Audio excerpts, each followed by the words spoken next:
What's up, everyone? Welcome to another episode of Sports Card Madness, the podcast that focuses on sports cards, collectibles, the hobby, and everything else in between.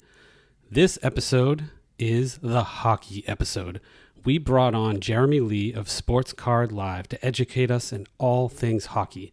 We talked vintage, we talked modern, we talked what it's like to be a hockey fan, why they're so passionate, and we also gave you some tips on how to invest and what cards we think you should be looking at in hockey. You definitely don't want to miss this one. Now there's a steal by Bird. Underneath the DJ. Kick is on the way, and it is goal! It's goal! 5 seconds left in the game. Do you believe in miracles? All right, everybody, welcome to another episode of Sports Card Madness. I'm here with LZ as usual, but we have Jeremy Lee here as a guest, and he is going to educate us on all things hockey today.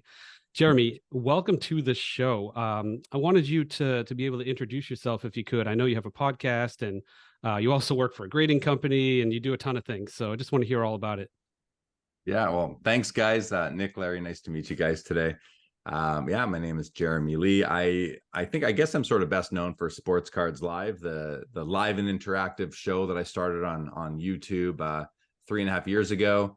I also cover a lot of auction ending events for about 7 different auction companies in our hobby. Have a lot of fun doing those. Yeah, and I joined Tag Grading about it was the beginning of September of 2022. After I joined them because I had them on my show, my podcast. I did a 5-episode series with them. I was really interested and believed in, the future of grading, having some consistency and kind of taking the human bias out of it. And after doing those 5 episodes with them and learning so much about what their technology was and the people behind it and what their mission was for the company, I just fell in love with it and joined them as the vice president of business development.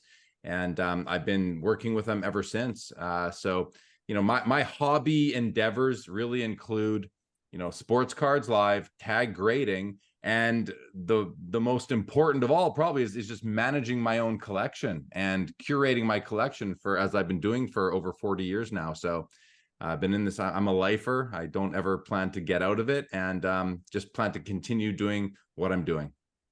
Excellent. Well, thank you for joining us. I was joking with LZ earlier that we're from one of the original hockey towns and we're pretty clueless about hockey. So we're looking forward to getting educated today. That's for sure. So obviously you're a hockey fan. For the audience on audio, he's got a hockey jersey behind him.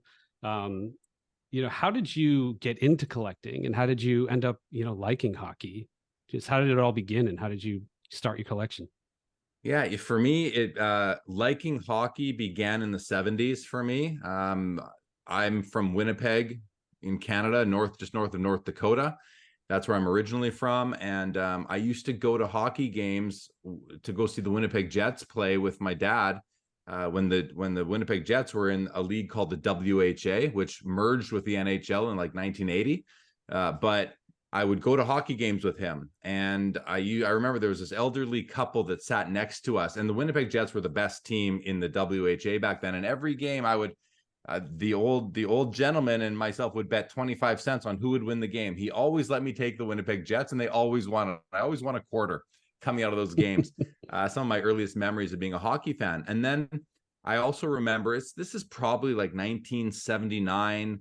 I was at my cousin's house, and right now I'm actually back in Winnipeg traveling, and I'm in that cousin's younger brother's house right now. So my other cousin, but the home I'm in right now is my cousin Michael. His older brother Danny, I remember being in his bedroom at his parents' house in like, again, probably 1979, and he had all these hockey cards just kind of strewn all over his floor. And I started looking at them and seeing these little pictures of players, and I remember watching them play on the ice like live. And you turn the card over and you've got all the stats and you've got the little story about them. And I was just learning probably how to read and numbers, and I was just really interested in all the details on the back of the cards. And I still have this vivid memory of being in that bedroom that time and seeing those cards and picking them up. And I I get asked this question a lot, and I'm quite certain that is my original experience, my very first introduction to sports cards, and I've been hooked ever since. Very That's a cool. great story. I think, yeah, geez, I'd even have to think for myself. I think we all probably have a similar story like that, right? Back, when we were kids, and whether it's opening packs with your father or a sibling or a cousin and trading. Yeah, that's great. Thanks for sharing that, Jeremy. That's excellent. I mean, I can just expand a little bit if you want. I Yeah. remember, in the early 80s, through the mid 80s, I would collect the complete set of O-Pee-Chee hockey every year. I would also collect Topps football and baseball cards as well. I remember the 80-81 basketball set, the perforated, the triple panel set. I remember buying packs of that.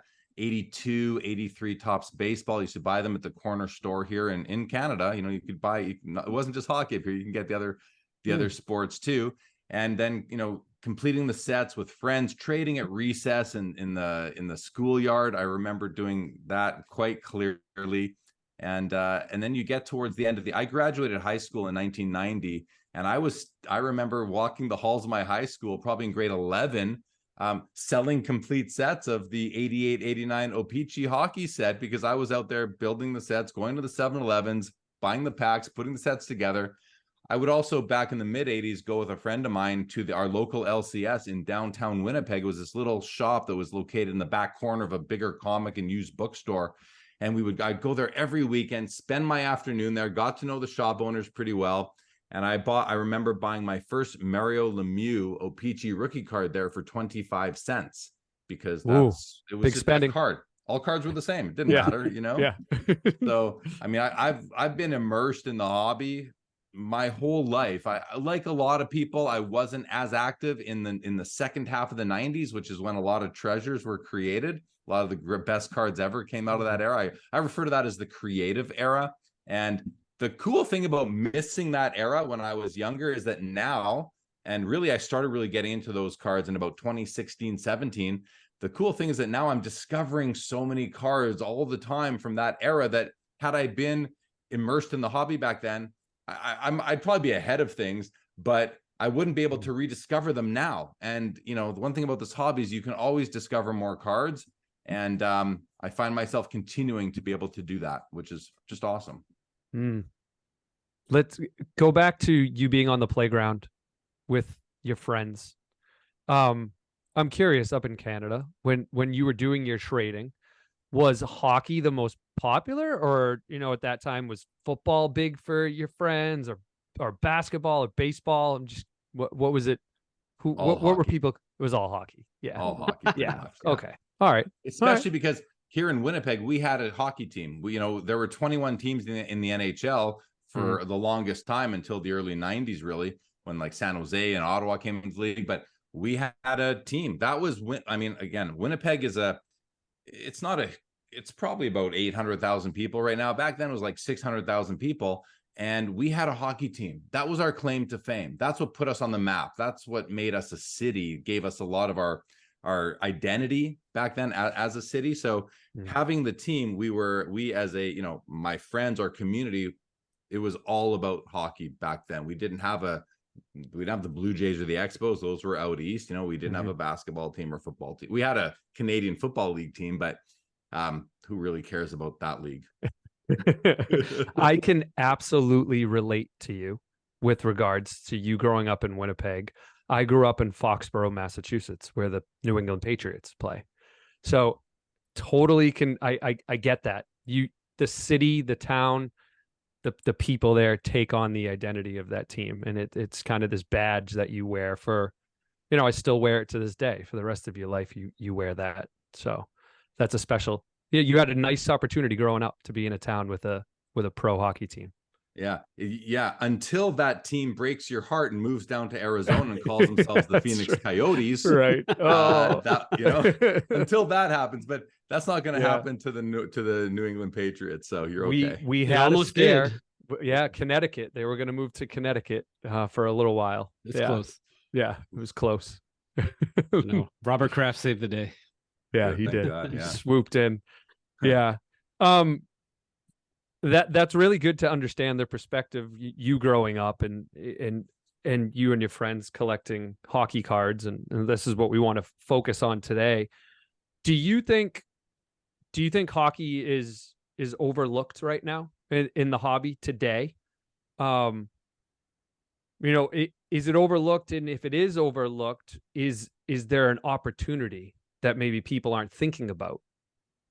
Yeah, I mean, I hear a lot of people. I've heard people say no one collects hockey. I mean, that's it's so bogus, because I mean, you've got this whole country up here of 35 million people. I think it's, we probably have the biggest market for it. No, let me start that over again. We have, let's look, for example, at the Toronto Raptors or the Toronto Blue Jays. It's not hockey, but we have this whole country of 35 million people. We're all fans of those two teams, even though they're not in our cities. We don't have any other teams in those leagues. So we have those teams likely have among the biggest fan bases of both of MLB and NBA, outside of the Lakers and the Yankees that have worldwide appeal, right? Mm-hmm. We're a big country here. And well, we're like California, basically, but we are a hockey centric nation, just like, the baseball being America's national pastime, hockey is ours. Mm-hmm. And so when I hear people say no one collects hockey, I'm like, well, you're missing like basically a population the size of California, which is significant, that does collect mm-hmm. hockey. So, and there are tons of hockey collectors in the US as well. Not as many as baseball or basketball. But what I will say is that the commitment to the collecting, baseball has the strongest true collector base. People who are collecting for the sake of collecting. I think hockey is second, like nationally, like internationally, would have the second largest and most passionate collector base. And then I don't even know what the third would be. I don't think maybe it's basketball, maybe it's football, but basketball has so many. That's where the flippers live. That's a transient kind of collector base. And football, it's just hard to really get into collecting football because there's only like a handful of players that have had a career that is, even Barry Sanders might be the guy who had the shortest career that has the most collectors. But I guess my point is that I think hockey is a really safe place to collect if you are considering long-term value, because the fans are so passionate about the sport and they're not all about the flip, which is really what exploded basketball over the last 5 years. Basketball wasn't even on the charts, 10 years ago, really. You had Jordan and LeBron and Kobe, and that was really it. You had AI had a lot of fans, of course, but even guys like Grant Hill, Kevin Garnett, like Ray Allen, all these wonderful players never really developed a huge collector base. So hockey is it's got a real passionate group of collectors. The Sport Card Expo in Toronto twice a year is like, it's the second biggest show in the world, and it's 80% hockey, if not more. So hockey is not, I don't want to say it's underlooked, but I think a lot of and I keep referring to the flippers here, but a lot of the US based collectors, flippers, investors don't really realize just how passionate the hockey collectors are, and that means that there's sustainability there, and the values will likely endure for quite some time. Is there an opportunity? Maybe. I'm not one who gives advice on like speculating or what's going to happen in the future. I kind of ride the waves as a collector, as an investor. I'm a hybrid. I do both. But there are a lot of players who are underappreciated, and perhaps there is the opportunity for them to develop more hobby love, a term that I use quite a lot, and I really think is apropos, because there are so many players who have a great resume in hockey, but don't get a lot of there's not a lot of player collectors for them. And I think more and more that will develop over time. As far as young players go, there's a lot of great young players in the league. Obviously, we've got some humongous generational type prospects, or at least one entering the league this year. We'll see what he does. Talking about Connor Bedard, obviously. Connor McDavid revived the hobby in 2015 for hockey, and Sidney Crosby revived it in 2005, along with Alex Ovechkin. And it's kind of funny how these a single player can really spark interest in the sport. And now what I'm seeing on my social media feeds is a lot more attention on hockey because people are anticipating the arrival of Connor Bedard. So I don't know if that means opportunity or not. I would caution people, be careful, be careful. His cards are going to come out and he will already have Connor McDavid values associated with him, I have to guess.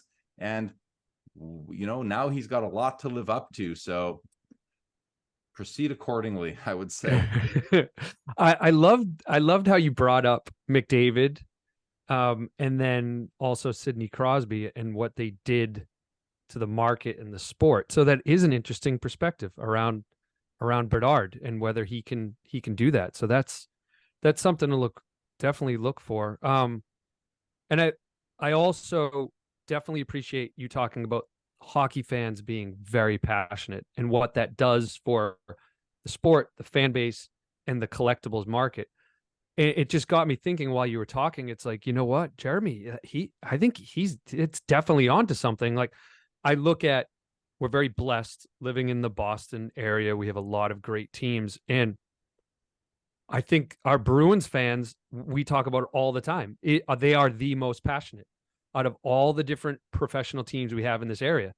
It's passion. And I think passion drives the market. I think that's a great call out. I really haven't thought of that too much. I think usually about players and what are players doing to impact the market, but just focusing on passion. If I would take it even a step further, right? If we're focusing on passion, another great one, which I know is starting a little up and coming, is soccer. Soccer cards are becoming big, right? And they are very passionate fan bases in soccer too. So great perspective. Thank you for that. Yeah. It's interesting, Jeremy. You talk about sort of natural growth in the hockey collecting hobby. And if you look at what happened with basketball, I mean, you can just go on Google Trends, which, by the way, for the audience is a great tool. You can punch in anything just for fun, punch in Zion Williamson and do, whatever, the last 10 years, you will see a massive spike, a massive crash. And as you said, it feels almost like a flip. That happened in basketball cards. That didn't happen in hockey. Obviously, there was a bump for everything in 2020, but it wasn't that extreme, or there was not an extreme player like that. Yeah, I think you said the word trend just now. It's funny. I was looking for a pen because I just wrote trend on my phone because, hockey is, first of all, the whole hobby, I believe at the core of our hobby and collecting is nostalgia. That's what drives this whole market, I believe, is nostalgia. In the long term, that's what's going to give it long-term health. What drives in the short term? Trends. And I think basketball has been trendy for the last few years. We've just seen that happen. Whereas hockey is based on passion. There are trends within on kind of a micro level, but macro, it's passion and nostalgia. Basketball, I don't know that there is passion and nostalgia there too, but it's not to the degree that hockey has. And then baseball is all about nostalgia and passion. How many baseball movies have been made, right? It is truly America's pastime, and it's just it's integrated into society so much, just like hockey is up here. So we try to figure out what's going on in this hobby all the time, and I think if you can understand those differences and spot the trends, and you talk like Wembanyama now, like all the attention is on Wembanyama, and what are the chances maybe he will become the next LeBron James or the next hobby superstar? Maybe he will, but Zion didn't, and Ja didn't, and Trey didn't. There's so many more fails than there are successes when it comes to that. So a lot of the hobbyists who are really looking to prospect and speculate and get in on these young players when their cards first come out, I think it's like a losing proposition 95% of the time. So my approach is, and has almost always been, I don't buy into the hype for a new player. I'll wait a couple of years until they're established, and then I might have to pay more for their cards, but probably not. I probably, like Zion, even if he became the end all be all, you could probably get his cards today cheaper than you would have back when his cards first came out. Even if he did deliver and meet some of his expectations, because now you're dealing with all more macro trends as well. So yeah, I mean, the hobby is interesting. We all are always trying to figure it out, and it's hard to do, but those who are able to understand what is at the core of it, I think, are going to be ahead of the game from a financial perspective. And if you are collecting because you love to collect, then who cares about the money? Just buy the cards that speak to you, love them. And one of the things that really where I feel for people, they go all in on their favorite player on their favorite team, and then that player gets traded or leaves to free agency, and then I see blowout sale selling my collection because, you know, the player got traded. Like, what did you think was going to happen?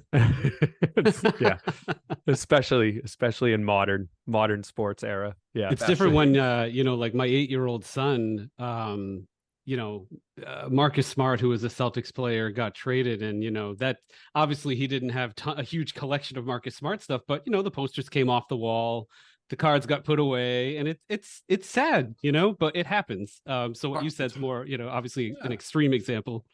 It's heartbreaking when your favorite player leaves, and you have to, I think, for anybody out there who is a player collector of a current modern player, you have to ask yourself, before you start sinking all your hobby budget into this player, you have to think to yourself, if he gets hurt and his career is over, or he pulls an Andrew Luck and just retires out of left field, or he gets traded, are you still going to want that player's cards? Are you going to want the cards you have from when he played for your team? Or are you going to be so disenchanted that you're going to want to sell them off? And you're going to lose money when you sell them off. So really ask yourself that question.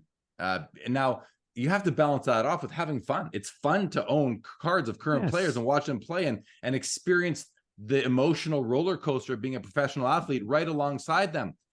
That said, look at some diversity. Look at maybe, you know, okay, you're going to go all in on Marcus Smart, but maybe you stash some Larry Bird or Bill Russell as well, because you know that those, hey, all-time greats, Hall of Famers, same team for the most part, but you can kind of protect yourself financially, which, let's face it, money is important in society. So maybe try to protect yourself as well.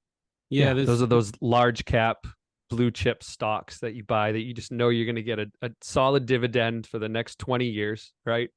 Yep. And you know, the penny stocks are the quick, you know, the quick flashy players that you maybe invest in and do a flip eventually. So yeah, I mean, the only it's not really a dividend, it's more of a capital gain at the end. Yeah, it is. Cards you're right. Spinning out. They're not. Yeah, you're right. I wish. But I hear what you're saying. You are hopefully having some capital appreciation year over year. Yeah.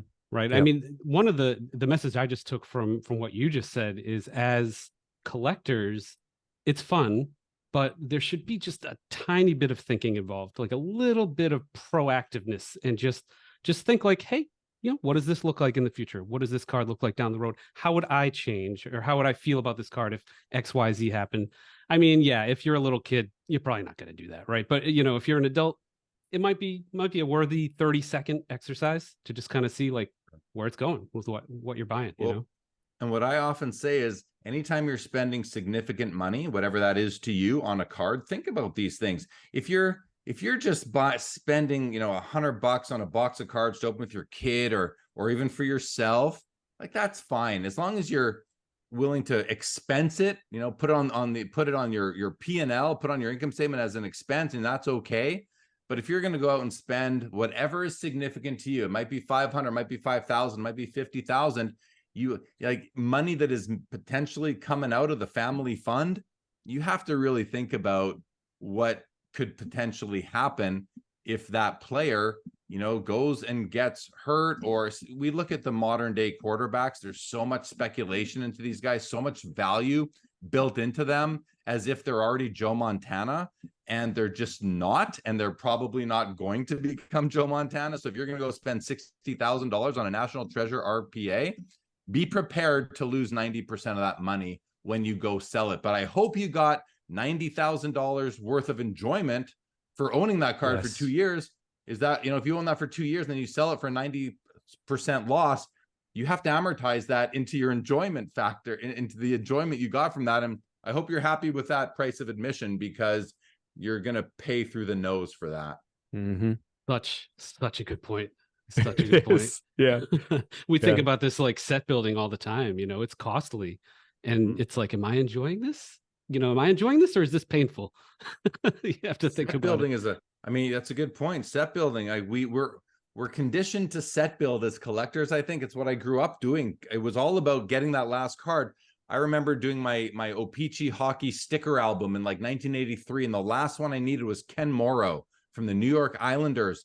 I used to take my allowance, go to the store every weekend, and buy my 4 packs for $1 or 8 for $2, whatever.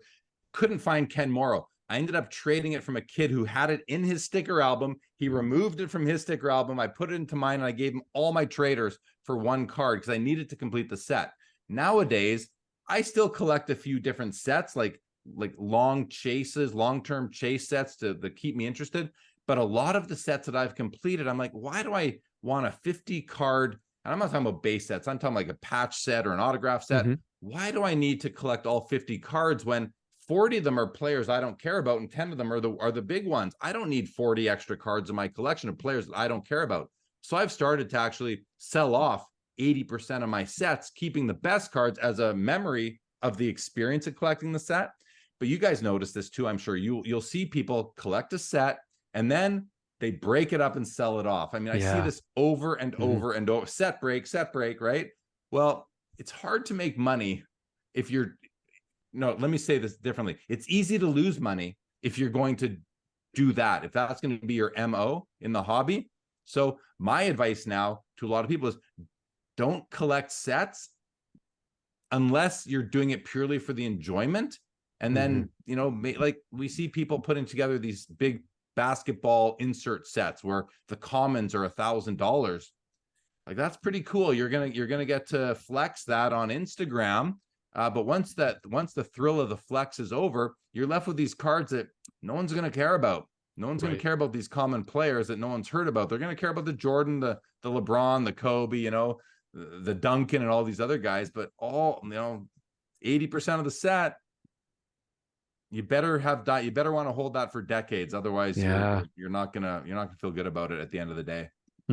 So true, especially with autograph sets. The sets I've put together, like 1986 Fleer. I'm pretty close on 1969 Tops. You got these players I've never heard of until I started the set, and they're so hard to find because they never signed cards because nobody cared. It's crazy. That's a different experience because I'm building something I'm going to give to my kids, but it's wild. Set building can be crazy. And it's the thrill of the hunt, right? It's a different perspective. You're not doing it to make money. You're doing it to go on a hunt and find these cards. Yeah.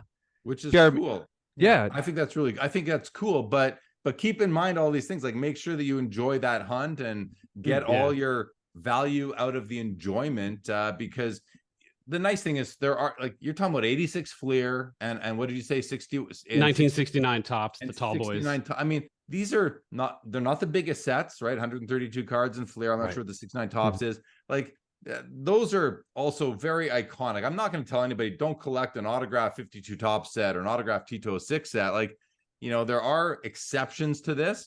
And I think if you're honing in on the most iconic of ever, it might be harder to lose. I'm more talking about more of these modern sets, even 90s insert sets and that but who knows, maybe one day they'll become the most iconic, and there will be people 30 years from now. Is anyone going to be collecting the full PMG red basketball set?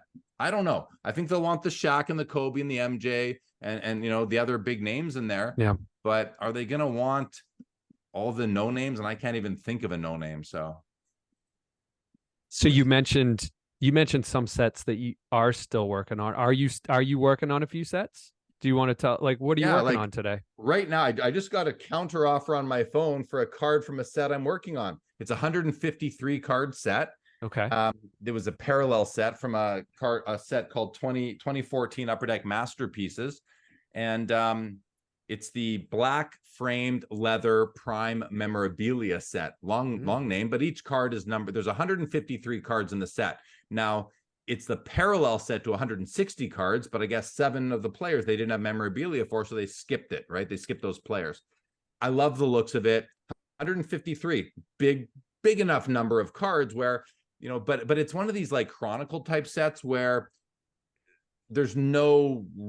maybe there's 15 no names in the set, and I know them all anyway, but they're beautiful. I've been working on it since 2015. Every card is out of 15, 25, or 35. I'm down to needing 11 cards. I might pick up 1 or 2 a year right now. And earlier today, I looked at my eBay search and one popped up. I'm not going to say which one it is because I don't want anyone to go snake it from under me, but one of them popped up. Overpriced, of course, Yeah. I sent an offer. He's now made a counter offer. Hopefully we can get something done, but I haven't seen this card in 8 years. So that's exciting. Yeah, That's really exciting. Yeah. And it's a beautiful copy of it, So that's an example of something that I wouldn't recommend everybody do, but it's like one of 2 or 3, one of 3 sets that I'm still kind of working on, that I love collecting. I love the looks of these cards, and one day I think I'll display them. I'll frame it up or something like that. So there's that one, the 2014 Masterpieces Black Framed Leather Prime Memorabilia set. I'm also working on, so in Upper Deck the Cup, which as you probably know is our version of Exquisite. Every year they put out the base set.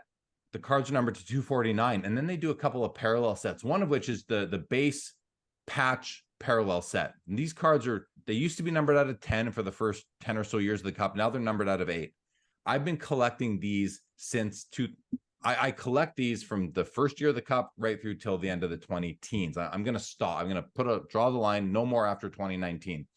And so it's each year the Cup set is 60 or 90 cards, and that's a lot of cards. I've got like 335 of these in total across all the years.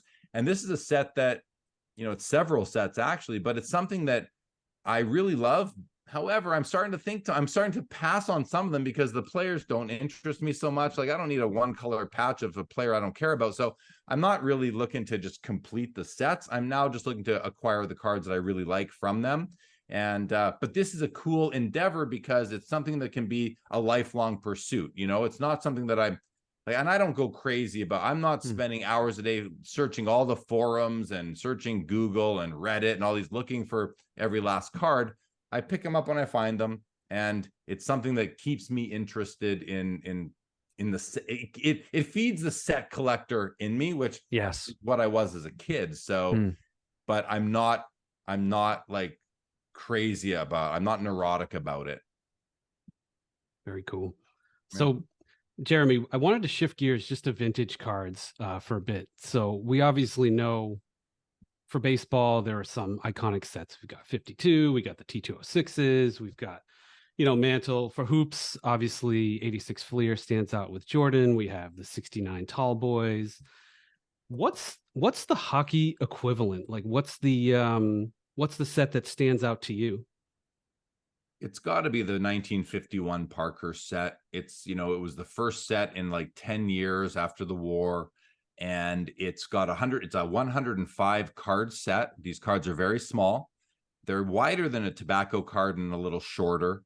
The set has probably a dozen noteworthy Hall of Famers, including Gordie Howe, Maurice Richard, and Terry Sawchuk, which would be the big 3. Then you've got Ted Lindsay, Doug Harvey, Alex Delvecchio. You've got a handful of other really top second tier, let's say, Hall of Famers. That's a set that a lot of hockey collectors collect, is that 51 Parker set. Outside of that, like going forward from there, nothing comes to mind after that one.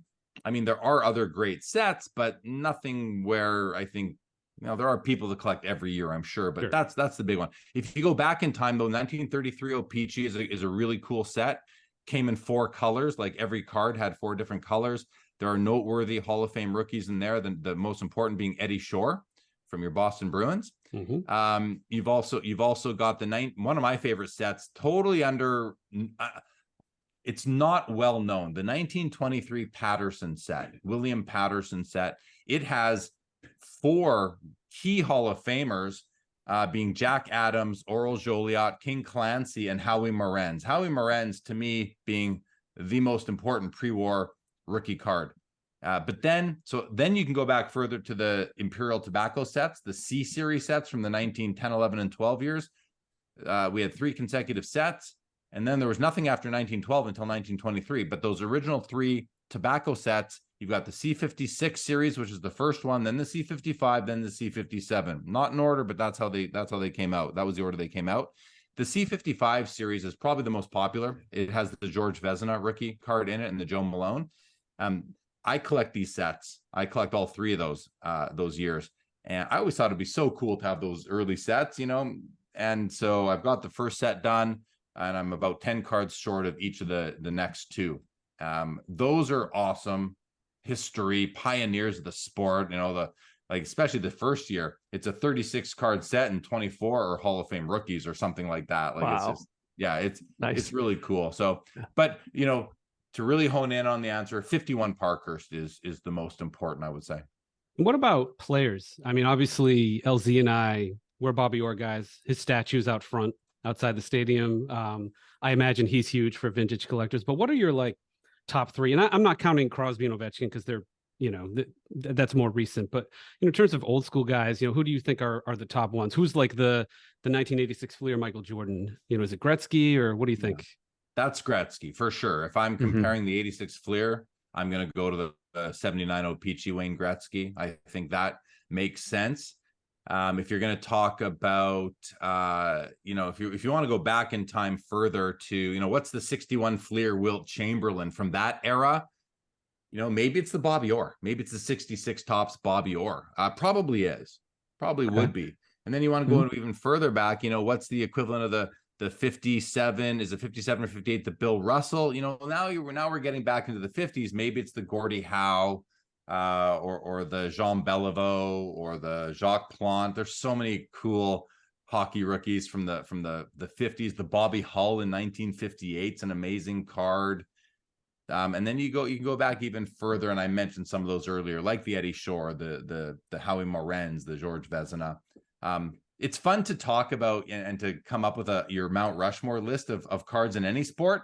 It's fun, but the problem that makes it stressful is that you're limited to 4. So I prefer to say, okay, here's my Mount Rushmore from up until the 50s. Here's my Mount Rushmore from the 50s to 1980, and that I'd rather have several Mount Rushmore so I can include more players and then have more players to chase, if that's kind of how you're working on it. That's cool. That's very helpful. I'm glad Orr's in the mix. That makes me happy.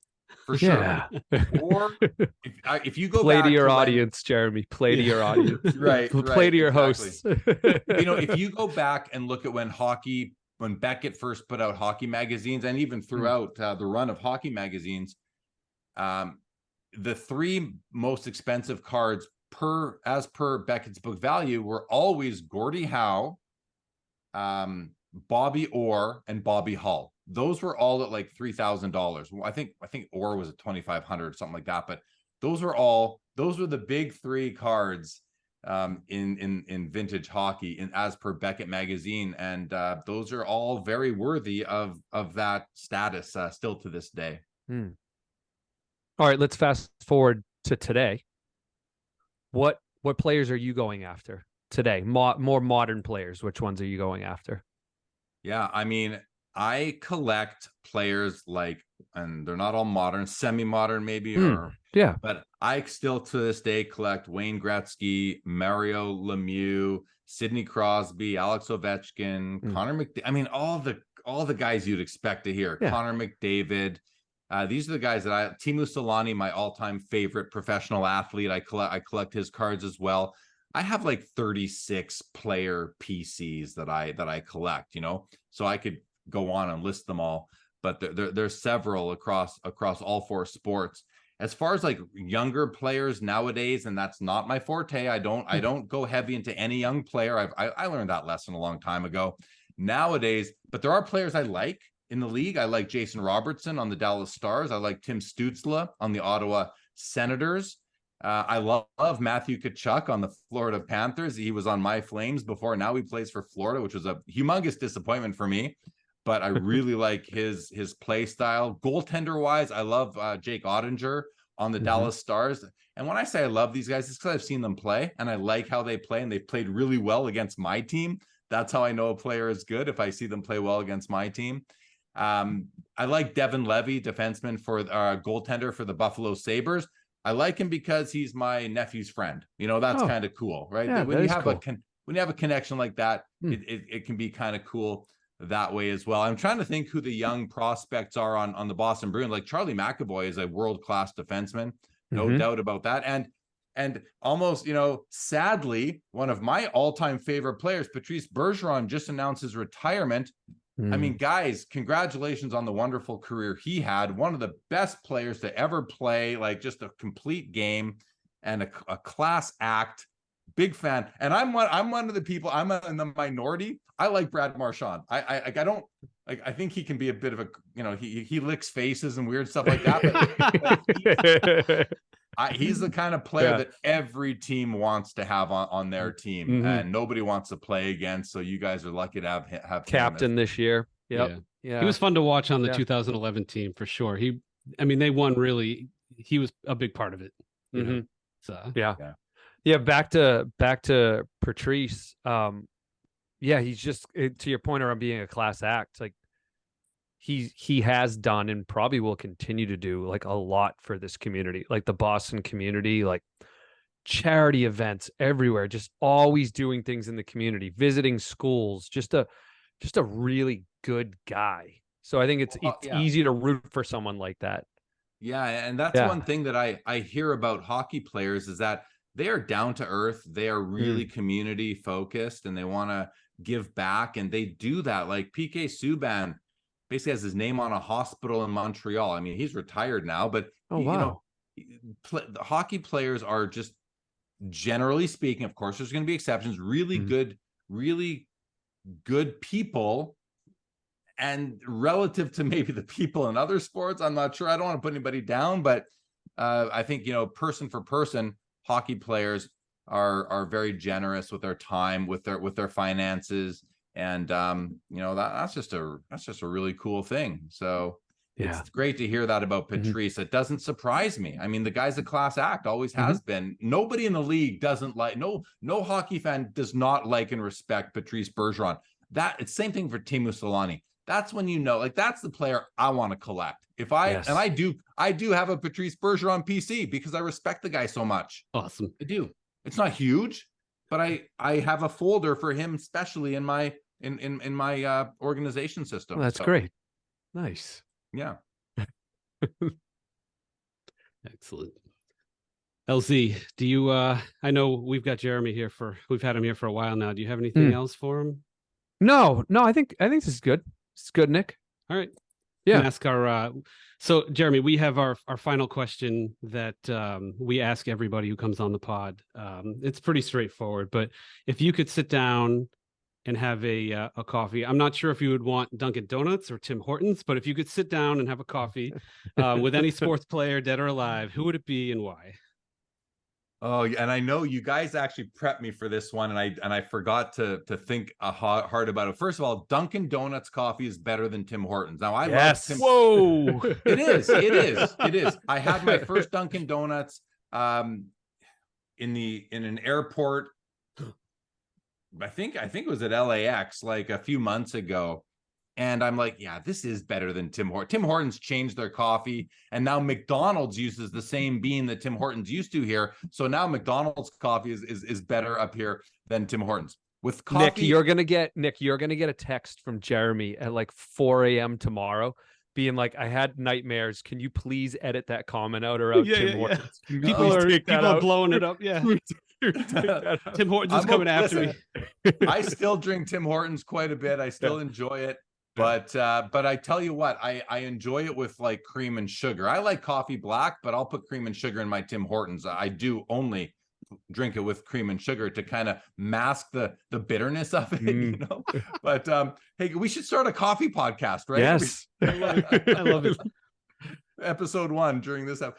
But if I could have a coffee or a meal with any athlete, dead or alive, I'm gonna go with someone I go to for a lot when people ask me a lot of questions like this. I want to meet Jackie Robinson. I want to hear from the horse's mouth what it was like being Jackie Robinson. I have so much respect for that guy. My favorite card of all time. I often say, like, my favorite card from an aesthetic perspective is the 53 Topps Willie Mays. That, to me, if you guys can't picture it in your head, go look at it. You'll see what I mean. The most beautiful image on a card ever, I believe. But my favorite card of all time is the 48 Leaf Jackie Robinson, because more about the card too, but the player himself. And I own a copy. I've had it for about 10 years now.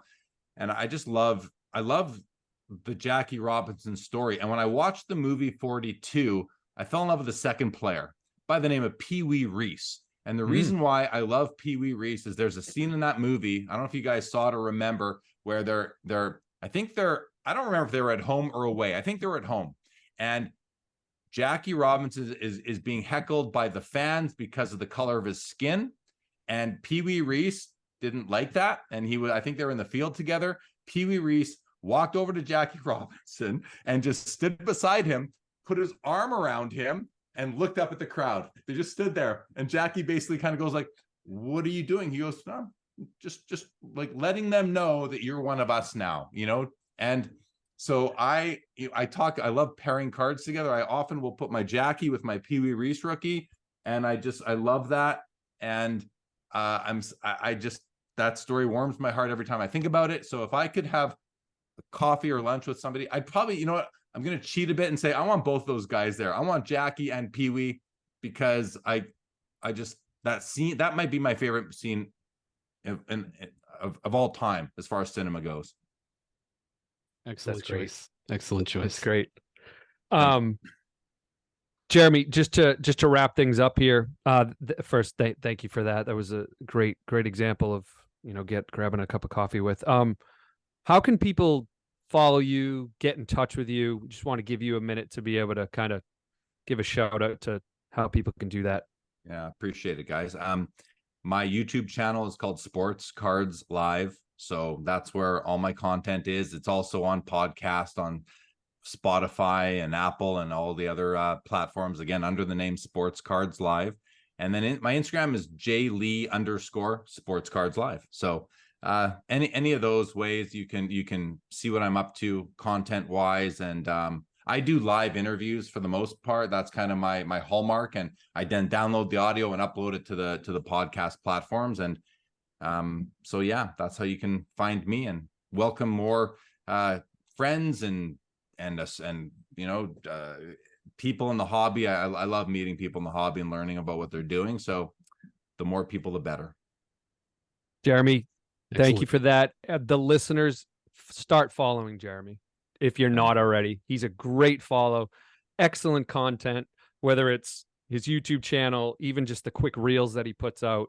Yeah, it's fantastic. Yeah, he's great. I appreciate it. He knows. I appreciate that, Larry. I appreciate it, guys. I've been looking forward to this, even though I know we've been communicating for a while to do this, and but I've been looking forward to it. So thank you both for having me and the conversation, and keep doing what you guys are doing. It's great. So congratulations, and look forward to meeting you guys in person soon. Yes, let's definitely do that. Yeah, thanks for coming on. This was great. Yeah, thank you, Jeremy. This was great. Yeah, so everybody, that's a wrap for today's episode. We want to thank Jeremy for coming on and talking all things hockey, and even more than that, which is great. We covered a lot today.